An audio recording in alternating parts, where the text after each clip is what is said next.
नमस्कार दोस्तों, हम फिर से लेकर आ चुके हैं आप लोगों के लिए सुबह की सभी ताज़ा और बड़ी खबरें। फटाफट अंदाज में एक एक कर बताएंगे आपको आज देश और दुनिया से क्या बड़ी खबरें निकल कर सामने आ रही हैं।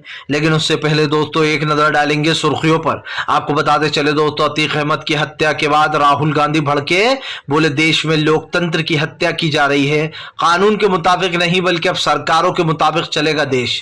वहीं पर अगली बड़ी खबर में हम आपको बताएंगे दोस्तों, असदुद्दीन ओवैसी का बीजेपी के ऊपर बड़ा हमला, बोले ये योगी की नाकामी है। वहां पर खड़े हुए लोग खुद बता रहे हैं दोस्तों कि उन 3 लोगों को बाकायदा पुलिस अपनी जीप में बैठा कर लाई, मतलब कि पुलिस का पूरा प्लान था कि अतीक को मरवाना है। वहीं पर अगली बड़ी खबर में हम आपको बताएंगे अखिलेश यादव का बीजेपी के ऊपर बड़ा हमला, बोले फिलहाल इस देश में लोकतंत्र नहीं बल्कि बाबा साहब अंबेडकर की हत्या की जा रही है, उनके लिखे हुए संविधान की। वहीं पर दोस्तों राहुल गांधी पहुंचे कर्नाटक तो बीजेपी आ गई बैकफुट पर। दरअसल आपको बता दें कर्नाटक भाजपा में बगावत मच गई है। वहीं पर अगली बड़ी खबर में हम आपको बताएंगे अरविंद केजरीवाल का बीजेपी के ऊपर बड़ा हमला, बोले मुझे जानबूझकर जेल में डालने की साजिश हो रही है, इसीलिए बीजेपी हमसे कर रही है पूछताछ। जी हां, बताएंगे क्या कुछ बोला है। वहीं पर अगली बड़ी खबर में हम आपको बताएंगे जयंत चौधरी का बीजेपी के ऊपर बड़ा हमला, बोले सरकार के लोग मिले हुए हैं, सरकार के लोगों ने मिलकर अतीक और अशरफ को मारा है। वहीं पर अगली बड़ी खबर में हम आपको बताएंगे दोस्तों, दरअसल आपको बताते चले राम गोपाल यादव ने पहले भी की थी भविष्यवाणी और फिर कर दी, बोले अतीक के बच्चे कुछ परिवार को भी मार दिया जाएगा। बचाएंगे दोस्तों क्या कुछ बोला है राम गोपाल यादव ने। वहीं पर अगली बड़ी खबर में हम आपको बताएंगे दोस्तों, दरअसल आपको बताते चले 2024 से पहले भाजपा में मची हड़कंप, अरविंद केजरीवाल, तेजस्वी यादव, राहुल गांधी को जेल में डालने का बीजेपी का प्लान हुआ लीक। वहीं पर अगली बड़ी खबर में हम आपको बताएंगे दोस्तों, पुलिस के बीच दिन दहाड़े अतीक और अशरफ को मारना, कानून पर एक बहुत बड़ा क्वेश्चन मार्क। बताएंगे संजय रावत ने क्या कुछ बोला है। तो सारी खबरें फटाफट अंदाज में देंगे, एक एक कर देंगे। फिलहाल खैर चलिए बढ़ते हैं सबसे पहली और सबसे बड़ी खबर की ओर। दरअसल दोस्तों आपको बताते चले हमारे देश में दोस्तों जिस तरीके से कानून की हत्या हुई है उसको लेकर अब राहुल गांधी भड़क गए। आपको बताते चले दोस्तों राहुल गांधी, बहुत ही कम ऐसे मुद्दे हैं जिस पर राहुल प्रियंका बोलते हैं, लेकिन आपको बता दें राहुल गांधी जब भी बोलते हैं उनकी बातों में दम होता है। दरअसल दोस्तों कल जिस तरीके से घटना हुई, अतीक और अशरफ को मार दिया गया, यह हमारे देश के लिए बहुत शर्म की बात है। इसलिए शर्म की बात है दोस्तों कि अगर कानून के लोगों के बीच में आकर कोई किसी को आकर मार जाए तो फिर दोस्तों आप समझिए कि कानून व्यवस्था का क्या होगा। अगर इस देश में लोग अपने हाथ में कानून लेने लगे दोस्तों तो फिर अदालतों की तो कोई जरूरत ही नहीं है। यही नहीं, राहुल गांधी ने कहा कि आज हमारे संविधान के साथ खेला जा रहा है, संविधान क्यों तार-तार किया जा रहा है। अडानी अंबानी को बचाने के लिए मोदी सरकार हर काम कर रही है, अडानी का रास्ता खुलने नहीं दे रही है। इधर दूसरी तरफ आप समझिए दोस्तों अशरफ और अतीक को उड़ा दिया गया। मतलब यह है कि चुनाव और अपने दोस्त यारों को बचाने से हटकर बीजेपी कुछ नहीं सोचती। बीजेपी में दोस्तों इंसानियत नाम की चीज बिल्कुल नहीं है। अगर आप सोचते हो तो बहुत गलत हो। आप देखिए कि अडानी को बचाने के लिए राहुल गांधी की सदस्यता छीन ली, उनको घर से बेघर कर दिया गया, लेकिन उसके बाद भी राहुल बोल रहे हैं कि वो सच बोलेंगे। राहुल ने कहा कि जिस तरीके से उन दोनों को मारा गया है, हर चीज का एक तरीका होता है। कानून व्यवस्था के हिसाब से अगर चला जाए दोस्तों तो आप अच्छे से जानते हैं उन दोनों को सजा दी जा सकती थी, कोर्ट उन्हें सजाए मौत देता, फांसी देता, तो भी वो मारे जाते। लेकिन आप समझिए योगी सरकार को यह डर रहता है कि आने वाले समय में चुनाव है। विपक्ष का यही इल्जाम लग रहा है बीजेपी के ऊपर कि चुनाव का फायदा देखते हुए उन दोनों को उड़वाया गया है। आपको बताते चले दोस्तों यही नहीं, जब यहां पर राहुल गांधी ने कहा कि अडानी वाले मुद्दे पर भी मेरे साथ ऐसा ही किया गया, उनको जो है यहां पर दोस्तों आप समझिए संसद से निकाल दिया गया। और दोस्तों मुझे तो अब इस बात का डर है कि कहीं अब विपक्षी नेताओं को उड़वाना शुरू ना कर दिया जाए, क्योंकि जाहिर सी बात है दोस्तों बंदूक की नोक पर तो बीजेपी राजनीति कर रही है। कई बार कांग्रेस और तमाम विपक्षी दल ये आरोप लगा चुके हैं कि बीजेपी लोगों की राजनीति बंदूक की नोक पर करती है। मतलब साफ है दोस्तों कि अब देश का लोकतंत्र बचा नहीं है। जब अतीक अहमद और अशरफ को मारा गया तो पुलिस देखती रही, भाग गई। फिलहाल चलिए बढ़ते हैं एक और अगली बिग ब्रेकिंग की तरफ। बता दोस्तों अगली जो बड़ी खबर निकल कर आ रही है आपको बताते चले दोस्तों, असदुद्दीन ओवैसी का बीजेपी के ऊपर बड़ा हमला। बोले नाकामी दिख रही है योगी की, इसमें ये सरकार एक नाकाम सरकार है। दरअसल दोस्तों आपको बताते चले तमाम विपक्षी नेता और तमाम दल इस वक्त बीजेपी के ऊपर हमलावर है। कोई लोकतंत्र की दुहाई दे रहा है तो कोई बीजेपी के काले कांडियों की खुलासे कर रहा है। आप समझिए, एक तरफ दोस्तों सरकार ने अशरफ और अतीक को मरवा दिया, दूसरी तरफ सरकार ऐसा दिखावा कर रही है कि उनको बड़ी चिंता है, योगी बड़े परेशान है इस हत्या को लेकर। आप समझिए, जो इंसान खुद पार्लियामेंट में ये कहे कि मैंने मिट्टी में मिला दूंगा, उस इंसान के ऊपर दोस्तों भरोसा कर रहा है और जानबूझकर मीडिया ये चला रही है दिन रात, अशरफ मिला मिट्टी में, अतीक मिला मिट्टी में, मिला दिया मिट्टी में। जब मीडिया ही कह रही है कि भैया मिला दिया मिट्टी में, तो इसका मतलब साफ है कि मीडिया बता रही है ये सब कुछ सरकार का किया धरा है।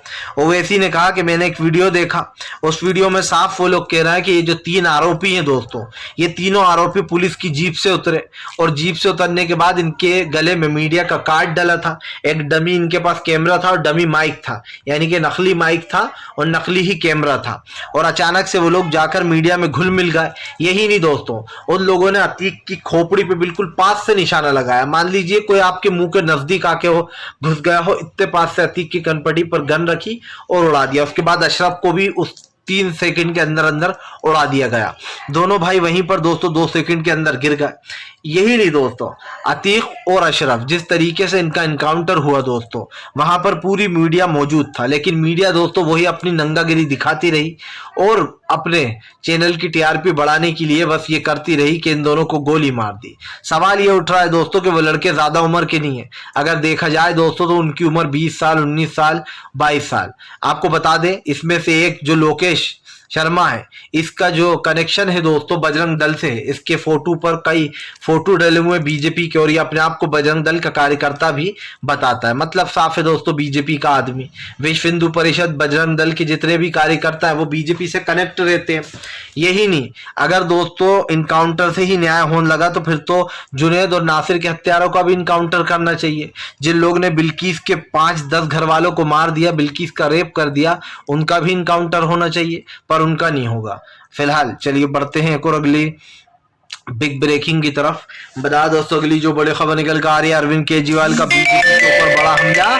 बोले फिलहाल हमें फंसाने के लिए बीजेपी ने बुलाई थी, हमसे जांच करवाने के लिए हमें बुलाया गया। दरअसल दोस्तों सीबीआई ने केजरीवाल को भी बुलाया। केजरीवाल ने बीजेपी के ऊपर हमला बोल दिया है। केजरीवाल का कहना है कि उन्हें पता चला है, उन्हें जानबूझकर पुलिस में अरेस्ट करवाया जा सकता है। दरअसल दोस्तों दिल्ली की सरकार गिराने के लिए हर मुमकिन कोशिश कर रही है भारतीय जनता पार्टी, और इस सबका नाता है 2024 से। आप अच्छे से जानते हैं दोस्तों कि अगर केजरीवाल जेल में गए तो सरकार अपने आप ही गिर जाएगी, क्योंकि जाहिर सी बात है दोस्तों सरकार को चलाने वाला कोई मेन बचेगा नहीं।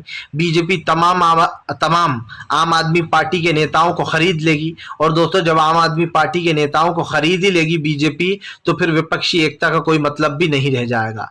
क्योंकि जाहिर सी बात है दिल्ली में अगर केजरीवाल की सरकार गिरा दी तो उसके बाद वो पंजाब का नंबर लगाएंगे। जगह जगह बीजेपी की जो मंशा है दोस्तों साफ दिखाई दे रही है। उत्तर प्रदेश में मर्डर क्यों कराया गया? ताकि सत्यपाल मलिक का जो खुलासा हुआ है उससे आपका ध्यान भटकाया जा सके। इधर अरविंद केजरीवाल में आपको उलझा दिया ताकि अतीक और अशरफ की मौत को अब भुलाया जा सके। जानबूझकर दोस्तों सरकार हर तरफ से हर मुद्दे को भुलवाना चाह रही है। इधर से उधर फायदा, उधर से इधर फायदा। मतलब आप समझिए सरकार की चालाकी देखिए। 2024 से पहले एक लिस्ट जारी हुई है, पता चला है राहुल गांधी, तेजस्वी यादव और अरविंद केजरीवाल को जेल भेज सकती है बीजेपी। यही नहीं दोस्तों, 2024 में मोदी सरकार को अपना अंत दिख रहा है, और यही बात है दोस्तों जो मोदी सरकार बौखलाई हुई है। दोस्तों आप जिस भी भगवान को मानते हो, जिस भी ऊपर वाले को मांगते हो, उससे ये दुआ जरूर करना कि ये सरकार 2024 में चली जाए, क्योंकि दोस्तों इस वक्त जो जनता देख रही है वो हमने पहले कभी नहीं देखा।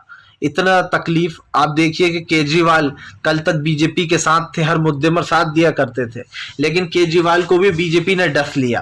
केजरीवाल ने साफ कहा कि फिलहाल मनीष सिसोदिया के बाद मुझे फंसाने की कोशिश की जा रही है। यही नहीं दोस्तों, 3 राज्यों में अरविंद केजरीवाल के खिलाफ एफआईआर दर्ज की गई है, गुजरात, दिल्ली और एक और राज्य। इसका मतलब साफ है कि केजरीवाल को भी राहुल गांधी की तरह दोस्तों बीजेपी फंसाना चाहती है मुद्दों में। इससे पहले आपको याद होगा दोस्तों, राहुल गांधी के ऊपर कई एफआईआर करा दी गई हैं। बीजेपी के कई नेताओं ने राहुल गांधी के ऊपर मानहानि किया है। चलिए बढ़ते हैं एक और अगली बिग ब्रेकिंग की तरफ। बता दोस्तों अगली जो बड़ी खबर निकल कर आ रही है, आपको बता दोस्तों, राम गोपाल यादव के खुलासे से मचा हड़कंप। पहले भी अखिलेश यादव के चाचा जो है दोस्तों राम गोपाल यादव, उन्होंने एक बात कही थी। वो कौन सी बात थी और वो सच भी साबित हुई, ये मैं अब आपको बताता हूं।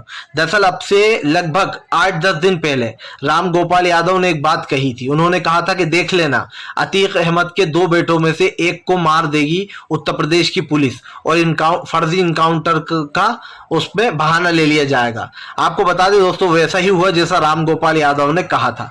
अब राम गोपाल यादव ने दोस्तों हाल ही में फिर से अपना जो है यहाँ पर अपना ओपिनियन दिया। राम गोपाल यादव ने कहा कि अगर सही से जांच हो जाए, यानी कि सही अधिकारी इस चीज की अगर जांच कर लें, तो बड़े बड़े मंत्री लोग इसमें जो है यहाँ पर फंस जाएंगे। ये राष्ट्र के मर्डर में, राम गोपाल यादव ने कहा कि ये राष्ट्रीय मर्डर है। आपको बताते चले, राम गोपाल यादव यहीं नहीं रुके। राम गोपाल यादव ने कहा कि योगी सरकार कि पहले भी मैंने भविष्यवाणी की थी और वही हुआ। अब राम गोपाल यादव ने कहा कि देख लेना, अतीक अहमद का जो बचा हुआ परिवार है उनको भी एक एक कर धीरे धीरे मरवा दिया जाएगा। यह हत्या उसकी नहीं हुई अतीक और अशरफ की, यह हत्या हुई है लोकतंत्र की। आपको बता दें, राम गोपाल यादव ने भविष्यवाणी की और उन्होंने ये भी बताया दोस्तों कि जब अतीक अहमद ने सुप्रीम कोर्ट से ये कहा कि साहब मुझे यूपी ना भेजा जाए, मुझे मार दिया जाएगा सुरक्षा के बीच में ही। सोचिए दोस्तों, अतीक को पहले से ही पता था, अतीक ने कहा था कि मुझे पुलिस के बीच में ही मार दिया जाएगा, मुझे उत्तर प्रदेश ना भेजा जाए। लेकिन दोस्तों सुप्रीम कोर्ट ने अतीक को कोई राहत नहीं दी, उसकी याचिका खारिज कर दी। मतलब साफ था दोस्तों कि सुप्रीम कोर्ट भी अतीक को बचाना नहीं चाहता था, या जो भी था, अतीक को फाइनली सुप्रीम कोर्ट ने राहत नहीं दी थी। और जब सुप्रीम कोर्ट ने राहत नहीं दी, राम गोपाल यादव ने कहा, तो सब समझ गए फिर कि अब तो कुछ नहीं हो सकता, अतीक को मारेंगे ही वो लोग। और वही हुआ दोस्तों। आप समझिए, पुलिस वाले इधर से भी अतीक को हथकड़ी लगाकर पकड़े, उधर से भी पकड़े। यानी कि अतीक, पहली बात तो ये दोस्तों, ना वो झटपटा सकता है, ना वो अपने हाथ से रोक सकता है कुछ चीज, ना वो बच सकता है, क्योंकि जाहिर सी बात है पुलिस वाले उसे पकड़े हुए हैं। 3 लोग आते हैं, एक नौसिखिया लोग। आप समझिए दोस्तों, उनकी उम्र देखकर आप समझ सकते हैं कि उनकी उम्र के हिसाब से उन्होंने जो कांड किया है वो करवाया गया है। वो लोग आते हैं दोस्तों और बाकायदा कनपट्टी पर गोली लगाकर चला देते हैं। सवाल ये उठता है कि पुलिस जैसे ही पहली गोली चलती है दोस्तों, उत्तर प्रदेश की पुलिस भाग जाती है। आधे इधर भागते हैं, आधे उधर भागते हैं। सवाल ये है दोस्तों कि क्या पुलिस को बिल्कुल भी शर्म नहीं आती दोस्तों, कि उत्तर प्रदेश की पुलिस दोस्तों आप समझिए कितनी नाकाम है, कि जब असद को मारना होता है तो खुद ही हंगामा मचाकर कहते हैं कि वो भागने की कोशिश कर रहा था। राम गोपाल यादव ने बताया कि जब उन्होंने पूछा इस चीज के बारे में, पता चला उन्हें, तो उन लोगों ने बताया कि कुछ नहीं हुआ था। जब असद को मारा गया तो पुलिस वाले खुद ही आए और हंगामा मचाने लगे, चिल्ला चोट करने लगे, और उसने फायरिंग ही नहीं की थी। उसको जानबूझकर दोस्तों पहले ही राम गोपाल यादव ने कहा कि उन दोनों को पहले ही पकड़ लिया गया था, लेकिन किसी को जानकारी नहीं दी गई और उनको एक सुनसान जगह ले जाकर उसको बेसिकली वहां पर उनका इनकाउंटर किया गया, दोनों खड़ा करके, और उसको एक कत्ल का रूप दे दिया कि यहाँ पर हमने इनकाउंटर किया है। जाहिर सी बात है दोस्तों कि ये फिल्में देख देख कर सरकार भी अब उससे आइडिया लेने लगी है। चलिए बढ़ते हैं एक और अगली बिग ब्रेकिंग की तरफ। बता दोस्तों अगली जो बड़ी खबर निकल कर आ रही है, आपको बता दोस्तों, कर्नाटक में राहुल गांधी की रैली, बैकफुट पर आई बीजेपी। दरअसल दोस्तों कर्नाटक में राहुल गांधी की रैली ने हुड़दंग मचा दिया। भारतीय जनता पार्टी में दोस्तों आप समझिए जो है वो एक तरीके से भगदड़ मच गई है। बीजेपी के नेता समझ नहीं पा रहे हैं कि राहुल गांधी के किस दाव से बीजेपी फेल हो गई है। आप सब जानते हैं दोस्तों कि इस वक्त उत्तर प्रदेश में तरह तरीके की चीजें चल रही हैं, लेकिन उससे पहले ही राहुल गांधी के मास्टर स्ट्रोक ने कर्नाटक में बीजेपी में बगावत मचा दी है। पहले ही दोस्तों कर्नाटक बीजेपी में 50 से ज्यादा इस्तीफे हो चुके होंगे, और अब राहुल गांधी फिर से एक बार जो है यहाँ पर कर्नाटक पहुंच रहा है रैली के लिए। आपको बताता चलूं, राहुल गांधी ने बीजेपी के ऊपर हमला बोलते हुए कहा था कि उन्होंने मेरी सांसदी ले ली वायनाड से, क्योंकि राहुल गांधी दोस्तों सांसद है, वहां से उनको बहुत वोटों से जिताया गया था। माना जाता है कर्नाटक से ही सत्ता में वापसी की थी इंदिरा गांधी ने, और एक बार फिर से राहुल गांधी उस इतिहास को दोहराने की कोशिश कर रहे हैं। यही नहीं दोस्तों, राहुल गांधी इस राजनीति को अब अच्छे से समझ चुके हैं कि बीजेपी की राजनीति दरअसल है क्या। प्रधानमंत्री और तमाम बीजेपी के नेता दोस्तों बस एक ही मंशा पर चल रहे हैं कि किसी भी तरीके से इस देश से अब बीजेपी का राज ना हटे, इस देश में हमेशा बीजेपी रहे और लोकतंत्र को मार दिया जाए। दोस्तों कहते हैं जब जब पाप बढ़ने लगता है तो देश में कहीं ना कहीं दोस्तों विरोध प्रदर्शन होने लगते हैं। अगर सरकार ये गलतफहमी में है कि वो जबरदस्ती सरकार बनाकर रखेगी तो फिर ये भी याद रख लेना कि जनता को सड़क पर उतरने में ज्यादा टाइम नहीं लगेगा। जनता सिर्फ इसलिए चुप बैठी रहती है क्योंकि उन्हें लगता है कि लोकतंत्र के हिसाब से वोट होंगे और हार जाएगी बीजेपी। लेकिन अगर बीजेपी ने गलती से भी ये सोच लिया कि हम चुनाव ही नहीं कराएं, कुछ ऐसा कर दें विपक्षी नेताओं को हराने के लिए, तो बीजेपी ये भी याद रख ले कि फिर सड़क पर लोग उतरने में ज्यादा टाइम नहीं लगाएंगे। आपको बता दें माना यही जा रहा है कि राहुल गांधी के इस मास्टर स्ट्रोक से कर्नाटक से बीजेपी का सफाया हो जाएगा। खास करके 2024 के चुनाव को लेकर दोस्तों बीजेपी बुरी फंसी हुई है। उसको बस इसी बात का डर सता रहा है दोस्तों बीजेपी को किसी भी तरीके से वो अपनी सरकार यानी कि सत्ता को बचा ले।